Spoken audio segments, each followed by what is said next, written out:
Guys இந்த Sunday நம்ம Blackie எடுத்துகிட்டு கோத்தகிரி நானும் நம்ம ஃப்ரெண்ட்ஸும் போனோம். பிளாக்கி நார்மலாகவே சொல்ல வேண்டாம், பயங்கரமாக போவான்.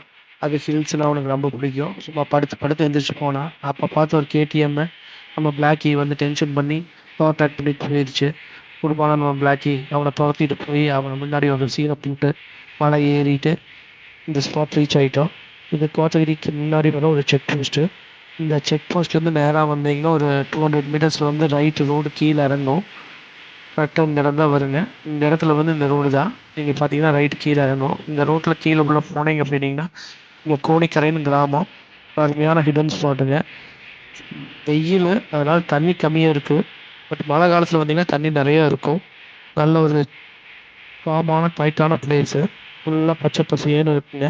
பெருசாக இங்கே யாரும் க்ரௌடு வரமாட்டாங்க. ஏன்னா இங்கே யாருக்கும் பெருசாக தெரியாது இப்படி ஒரு கிராமம், இப்படி ஒரு செக் டேம் இருக்குன்னு கோத்தகிரியில். சரி நாம நம்ம ஃப்ரெண்ட்ஸும் வந்ததுக்கு வெயிலுக்கு குளியல போடலான்னு இறங்கி போய் நம்ம ஃப்ரெண்ட்ஸ் எல்லாம் குளியலில் இறங்கிட்டோம். தண்ணி சின்ன சின்னன்னு இருந்தது. கிறிஸ்டல் கிளியராக இருக்கும். பார்த்தீங்கன்னா உங்களுக்கே தெரியும். எந்த ஒரு அசுத்தமும் இருக்காது. நல்ல ஸ்பாட்டு. இது கொஞ்ச நேரம் டைம் ஸ்பெண்ட் பண்ணிவிட்டு இங்கேருந்து கிளம்பி வேறு இதே ரோட்டில் நேராக மேலே போனோம்னா கோடநாடு போய் ஜாயின் ஆகும். இந்த ரோடு செம அட்வென்ச்சராக இருக்கும். அது நெக்ஸ்ட் வீடியோவில் போடுறேன்.